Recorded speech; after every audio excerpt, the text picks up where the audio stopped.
اعوذ باللہ من الشیطان الرجیم، بسم اللہ الرحمن الرحیم۔ انجینئر اویس دورانی جی، قرآن لیکچرز کے سلسلے میں جی آج جو ایک اصول قرآن نے دیا تھا جی، زبردست اصول ہے، تو میں آج اس اصول پہ، اس آیت پہ بات کروں گا جی۔ یہ آیت ہے 8/42 جی۔ لیہلک من ہلک ام بینۃ ویحیی من حی عن بینہ، یعنی جن لوگوں نے زندہ رہنا ہے وہ بھی دلیل و برہان کی روح سے زندہ رہے، اور جسے ختم ہونا ہے وہ بھی دلیل و برہان کی روح سے ختم ہو۔ یہ ہے قوموں کی عروج و زوال و بقا و فنا کا ایک عظیم اصول جو قرآن نے دے دیا ہے۔ اب اس میں فرق نہیں ہوتا، اللہ کوئی قوم اللہ کی چہیتی نہیں ہے کہ جو جی میں آئے کرتی رہے، زندگی کی کامیابیاں اور کامرانی اس کے ہم رکاب رہیں گی، اور نہ کوئی قوم ستیلی اولاد کہ اور کتنی صلاحیتوں کی مالک کو وہ راندہ درگاہ ہو جائے، یا ایسی دھاندلی نہیں ہے۔ جو قوم دلائل و براہین ثابت کر دے کہ اس میں زندہ رہنے کی صلاحیت ہے وہی زندہ رہے گی، جو ایسا ثابت نہ کر سکے وہ زندہ نہیں رہ سکے گی۔ کشمکش حق و باطل کا مقصد ہی یہی ہے، جس کا آخری مرحلہ میدان جنگ میں ہوتا ہے، جہاں یہ صلاحیتیں جو ہیں نکھر کر سامنے آ جاتی ہیں۔ وہ کاہے کے لیے؟ لے یحق الحق و یبطل الباطل، 8/8، تاکہ حق جو ہے اسٹیبلش ہو جائے۔ یہ ساری ٹکراؤ اس لیے ہے، اور باطل جو ہے وہ جو ہے تو شکست کھا جائے۔ وجعل کلمۃ الذین کفروا سفلی وکلمۃ اللہ ہی العلیٰ، 9/40، تاکہ جو اللہ تعالیٰ کا نظریہ ہے اس کو جو ہے تو بلند کیا جائے، اس کو اسٹیبلش کیا جائے، تکبر اللہ علی ما ہداکم، اور جو کفر کا طاغوتی نظریہ ہے وہ جو ہے تو اس کو جو ہے تو وہ شکست کھا جائے، وہ پستیوں میں چلا جائے۔ اصل میں بات یہ ہے کہ قرآن نے اپنے ہاں استعمال ہونے والے الفاظ کے علاوہ اپنی تمام اصطلاحات کا مفہوم بھی مکمل طور پر پیش کیا ہے۔ یہ تو انتہائی درجے کا شرک اور کفر ہوگا اگر قرآن کریم کی جو یہ اصطلاحات ہیں ان کو آج کی زبان میں سمجھا نہ جائے۔ خود قرآن نے ان کا مفہوم متعین کیا ہوا ہے۔ یہ ایک بڑی امیزنگ چیز ہے کہ قرآن کی صرف آیات کا ہی مفہوم قرآن نے متعین نہیں کیا، بلکہ اپنی جو اصطلاحات ہیں، ٹرمز ہیں، وہ بھی متعین کی۔ بس ضرورت اس امر کی ہے کہ تدبر فی القرآن کیا جائے، ٹھیک ہے نا جی؟ تو آپ دیکھیں گے کہ اصلاحات کا مفہوم بھی متعین ہوتا جائے گا۔ اب یہ بڑی بنیادی چیز ہے کہ قرآن کا مفہوم سمجھنے کے لیے اس کے الفاظ کے جو مفردات ہیں، اصطلاحات ہیں، ان کا مفہوم جو ہے ریکنسٹرکٹ کیا جائے۔ موجودہ لیٹسٹ جو اصطلاحات ہیں ان کو ریکنسٹرکٹ کیا جائے قرآن کی روشنی میں، آج کی زبان میں، کہ آج وہ بات کیسے سمجھ میں آئے گی؟ جو ہی عذاب ترجمہ عذاب کریں گے، دیکھا کہ ذہن کدھر منتقل ہو جائے گی۔ اگر میدان جنگ میں، جہاں بدر کے میدان میں قرآن یہ لفظ لایا ہے، عذاب کا کہیں گے کہ بدر کے میدان میں جو اس قوم کو شکست فاش ہوئی، ذلت آمیز شکست ہوئی، اسے عذاب کہا گیا۔ آج کی زبان میں کسی قوم کا میدان جنگ میں اس طرح سے شکست کھا جانا، یہ ہوگا عذاب۔ جہاں قرآن ان الفاظ کو لاتا ہے، ضرورت ہے کہ اس کا صحیح مفہوم جو ہے وہ قرآن سے متعین کر کے سامنے لایا جائے، پھر ان مقامات کا صحیح مطلب سمجھ میں آتا ہے۔ ٹھیک،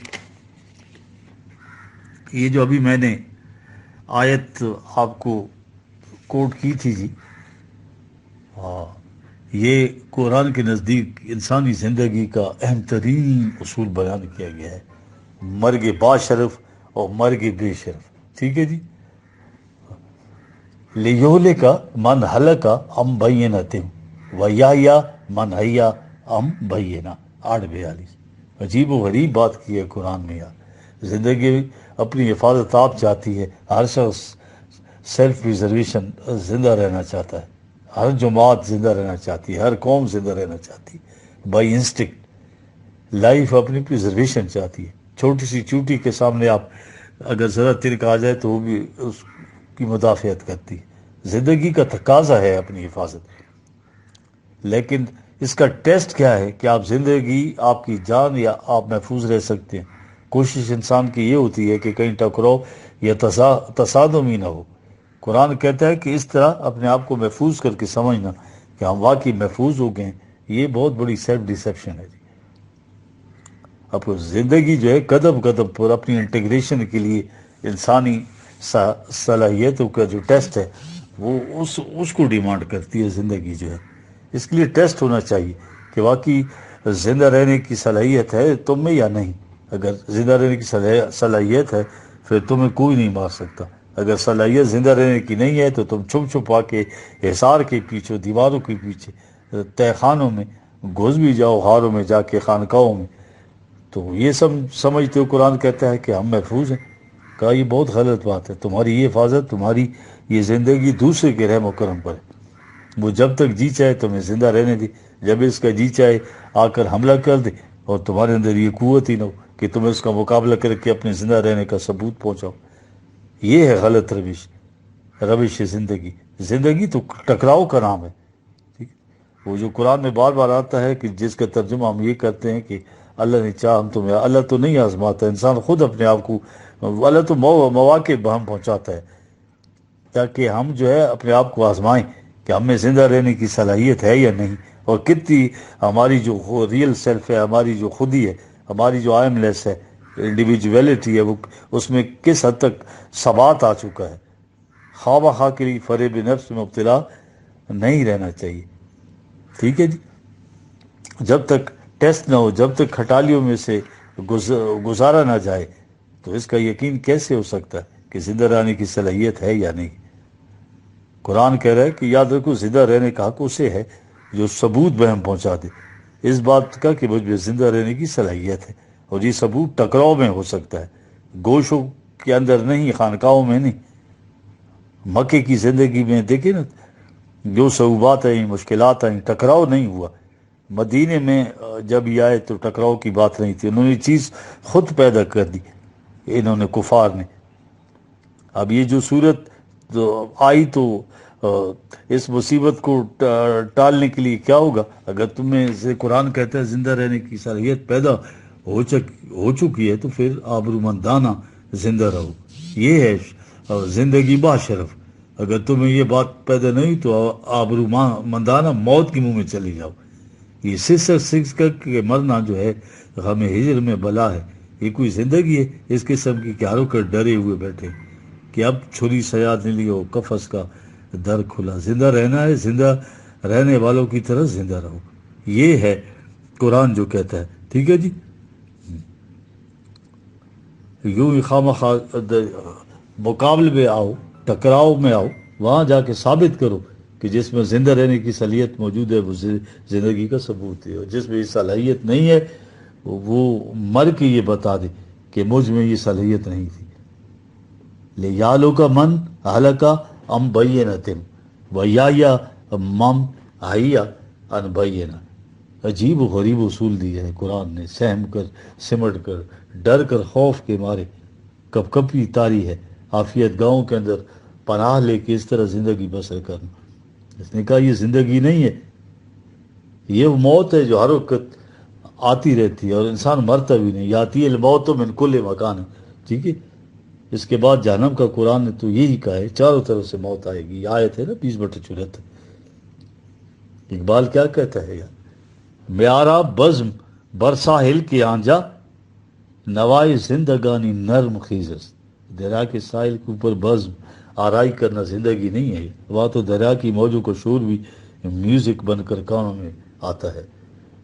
بدریا غلط و بموجش دراویز کہ حیات جاوید اندر ستیزت.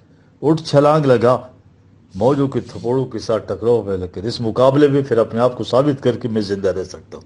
یوں حیات جاوید مل سکتی ہے. ویا من حیا ان بینا، ٹھیک ہے، زندگی کا ثبوت دے زندہ رہ کر، یہ الفاظ قرآن کی۔ اگر موت آتی ہے تو فریب میں نہ رہ، یوں یوں ہی موت مجھ میں آ گئی، تمہیں معلوم ہے کہ تمہیں واقعی زندہ رہنے کی صلاحیت پیدا نہیں ہوئی تھی۔ جس نے زندہ رہنا ہے وہ بھی ثبوت بہن پہنچائے، زندہ رہے، اور جس نے ہلاک ہونا ہے وہ بھی دلائل و براہین کی بنا پر ہلاکت اس کے اوپر آئے، فریب کی بنا پر یہ بات نہ آئے، اور یہ چیز جو ہے کلیش میں ہوگی۔ دیکھ رہے اگر خائی حیات اندر ستیز است، اقبال کہہ رہے یہ قرآن کی آیت کا ترجمہ ہے، زندگی ٹکراؤ کا نام ہے، ٹھیک ہے، یہ بات قرآن کر رہا ہے جی، ٹھیک ہے جی، ہاں۔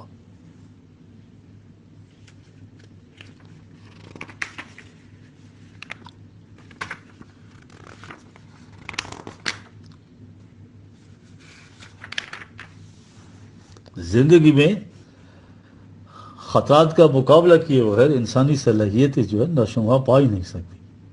یہ وہ چیز ہے جو قرآن بتا رہا ہے، اصول حیات جو قرآن نے دیا ہے، یہی اصول حیات ہے۔ جیسے ایک ایک مارکے میں انہوں نے ٹکراؤ پیدا کیا، ان مسلمانوں نے، ان جماعت مومنین نے ہر ٹکراؤ میں یہ اسٹیبلش کیا کہ ہم میں زندہ رہنے کی صلاحیت ہے، آگے بڑھتے چلے گئے، ورنہ ڈر ڈر کے حفاظت کے اندر رہ کے خوف کے مارے زندہ رہنا، سانس تو لے سکتا ہے انسان، اس میں ایگزسٹ تو کر سکتا ہے، کانٹ لیو، زندہ نہیں رہ سکتا۔ یہ اقبال نے فرق کیا، قرآن نے بھی یہ کیا ہے، تیرا دین نفس شماری میرا دین نفس گدازی، دیکھ رہے ہیں، ہاں۔ عزم و ہمت کے تحت اصول حیات پر مبنی زندگی جو ہے انسانی نفسیات میں ایک ریولوشن پیدا کر دیتی ہے کہ کوئی چیز مشکل دکھائی نہیں دیتی۔ جس جماعت کو یہ کہا گیا کہ موقع آ گیا ابھی دکھانے کا ہی کہ آگے بڑھو اور بتاؤ کہ تمہارے اندر صلاحیت ہے یا نہیں، ان کے حوصلے کتنے بلند ہوں گے، ان کا عزم کس قدر مستحکم ہوگا، وہ کتنی بے پناہ قوتیں لے کر میدان جنگ میں گئے ہوں گے، اور کہا اسی کا نتیجہ تھا، اذا یوریکم اللہ فی منام کا کلیلہ 8/43، کہا نتیجہ اس کا یہ ہو کہ وہ 1000 کا لشکر تھا، تمہاری نگاہوں کے اندر اس کی حیثیت ہی کچھ نہیں تھی۔ دیکھیں کیا نفسیاتی تبدیلی آ گئی، منام کا، ہاں، مطلب یعنی تیری نگاہوں کے اندر وہ ججتا ہی نہیں تھا، نظروں میں حیثیت ہی نہیں تھا۔ ان معنوں میں یہ لفظ استعمال کیا جاتا ہے، خواب میں نہیں، یہ خواب اس کا ترجمہ غلط کرتے ہیں۔ کہا قرآن کہہ رہا ہے کہ ہم نے جو اصول حیات دیا تھا اس نے تمہارے اندر ایک اتنا بڑا نفسیاتی تغیر ہو گیا کہ اس اتنا بڑا لشکر جرار بھی تمہارے نگاہوں کے اندر خس و خاشاک نظر آتا تھا۔ ایمان کی پختگی انسان میں یقین پیدا کرتی ہے، یہی چیز ہے جو دوسرے مقام پر سورہ آل عمران نے قرآن نے کہا، الذین قال لهم الناس ان الناس قد جمعوا لكم فاخشوهم 3/173، کہا یہ جماعت مومن مٹھی بھر جماعت ہے، بے سر و سامان۔ جب لوگوں نے سے کہا تمہیں معلوم ہے تمہارے جو مخالفین نے کتنا بڑا لشکر تمہارے لیے جمع کیا ہے، تمہارے خلاف اٹھنے کے لیے جمع کر رکھا ہے، تمہیں تو ان سے ڈرنا چاہیے بجائے اس سے کہ ان پر خوف طاری ہو۔ ان کا جواب کیا تھا، فزادہم ایمانا 3/173، اور بڑھ گیا، انہوں نے کہا وقالو حسبنا اللہ ونعم الوکیل، خدا دارم چہ غم دارم، ہم جب اللہ ہمارے ساتھ ہے تو کوئی وجہ نہیں کہ ہم زندہ نہ رہ سکیں، غالب نہ آ سکیں ان کے اوپر، اس سے ان کا ایمان اور بڑھ گیا۔ یہی چیز ہے نا اس خبر سے کہ تمہارے خلاف اتنا بڑا لشکر جمع، ان کا ایمان اور بڑھ گیا۔ ہاں، لشکر بڑا تھا لیکن جو زندگی اور موت کا ایک اصول قرآن نے دیا ہے اسی کی بنا پر یہ بڑا لشکر جرار بھی تمہاری نگاہوں کے اندر کم نظر آنے لگے، تمہیں کچھ شے ہی نظر نہیں آتی۔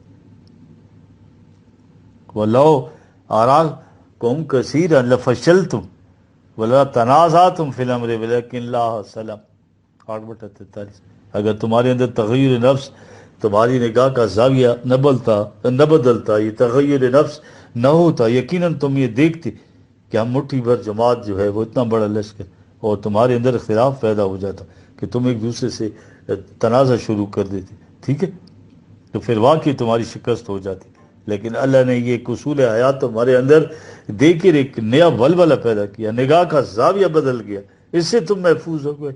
انہ علیم بذات الصدور، وہ تو دلوں کے اندر گزرنے والے خیالات کو بدل کرتا ہے۔ یہ ہے وہ چیز جو قرآن کہہ رہا ہے۔ فیضا یورکوہم لکیتم فی آیونکم قلیلا ویکللکم فی آیونہم لیقضی اللہ امرا کان مفعولا. یہ اگلی آیت ہے اسی 8 والی.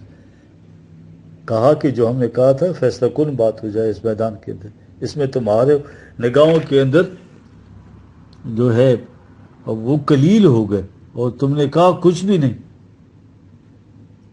یہ تھا جنگ بدر میں کفار کی قلبی کیفیت میں ایک بنیادی فرق تھا. ایک فریب نفس ان کو بھی تھا، ان کے مقابلے میں کفار کو بھی. یہ آگے چل کے آتا ہے وَلَا تَكُونُوا كَالَّذِينَ خَرَجُوا مِن دِيَارِهِمْ بَطَرًا وَرِئَاءَ النَّاسِ. یہ 847 سے اگلی آیت. ان کو بڑا گھمنڈ اور ناز تھا اپنی اکثریت پہ، اتراتے ہوئے گھر سے غرور میں نکلے کہ ہمیں کون مار سکتا ہے، دبا دیں گے چھپا دیں گے ہم. ہوتے کیا ان کی حیثیت کیا. آگے بات ہے کہ یہ محض دکھاوے کے لیے کر رہے تھے. کہا تھا یہ ہے فرق دونوں فوجوں کا. ان سے 1/3 تھے، وہ 3 گنا زیادہ تھے. سامان ہر بھی زیادہ. اس کے باوجود قلبی کیفیت ان کی یہ تھی کہ اپنی زندگی کا ثبوت دینے کے لیے میدان میں آئے تھے یہ مومنین. اور باتیں اور وہ یہ جو ہیں باتیں بڑھ بڑھ کے کرتے تھے، لیکن اندر سے یہ بات نہیں تھی، محض لوگوں کو دکھانے کے لیے کر رہے تھے. یہ تھا فرق ان دو جماعتوں کے اندر. ان کی نگاہوں میں قلیل تھے دشمن، اس لیے وہ جانتے تھے قرآن نے ہمارے ساتھ وعدہ کر رکھا ہے کہ اگر تم قدم رہے ثابت قدم، تم میں سے ہر شخص 10 کے اوپر بھاری ہوگا. اور کہا تھا ان موجودہ حالات میں بھی کم از کم ایک جو ہے دگنے کے اوپر تم بھاری ہو جاؤ گے. اور ان کی نگاہوں میں اس لیے قلیل کو غرور اور تکبر میں تھے. یہ ہے فرق دونوں کی نگاہوں کا. ٹھیک ہے، یہ دونوں میدان جنگ میں آئے. لیقضی اللہ امرا کان مفعولا. اور یوں وہ بات جو اللہ نے کہی ہے وہ ہو کے رہنی تھی.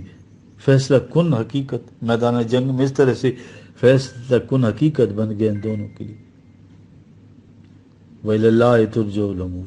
یاد رکھو تمام امور کے فیصلے اللہ کے قانون اور اساس کے مطابق ہوا کرتے ہیں. اب ذہنوں میں یہ بات آئی، ٹھیک ہے صاحب جماعت مومنین مدینی کتنی قلیل التعداد، اس قدر ساز و سامان کی کمی، ان کے متعلق کہہ دیا کہ نہیں تم اٹھو کامیاب ہوگے، ہم وعدہ کرتے ہیں تم میں سے ایک آدمی اس پر بھاری ہوگا. تو کہا بس پھر اس کے بعد یہ انہوں نے سمجھ لیا کہ ہو کے رہنا ہمارے کرنے کا کچھ نہیں. اس وقت اسی سانس میں کہا خبردار یا ایھا الذین آمنوا اذا لقیتم فئۃ فاثبتوا. 8 میں تو یوں ایک فریب نفس میں نہ ہو جانا. اللہ نے وعدہ کر لیا کامیابی تمہاری کامیابی ہوگی. کہا جب مقابلہ ہے تو کامیابی کے لیے بنیادی شرط یہ ہے کہ قدم نہ لڑکھڑائیں، ثابت قدم رہنا. پھر اگلی بات کیا کی میدان جنگ کی طرح کہ وہاں خالی جذبات کی شدت لڑے. انسان دنیا مافیات سے بے خبر ہوتا ہے. کہ کہا کہ اقدار خداوندی کے نفاذ کی خاطر ہر قدم پر عقل و شعور کو پیش نظر رکھنا ذکر اللہ کہتا ہے. کہا ثابت قدم رکھو وذکر اللہ کثیرا. اور قوانین خداوندی کو اور بھی زیادہ شدت سے اپنے سامنے رکھو. قدم قدم کے اوپر تمہاری نگاہوں کی یہ بات ہے کہ اس مقام کے اوپر ہم نے کیا کرنا ہے، اس مقام پر ہمارے لیے کیا کہا گیا. یہ نہ ہو جائے کہ جذبات کی شدت میں تم ان اصول و قواعد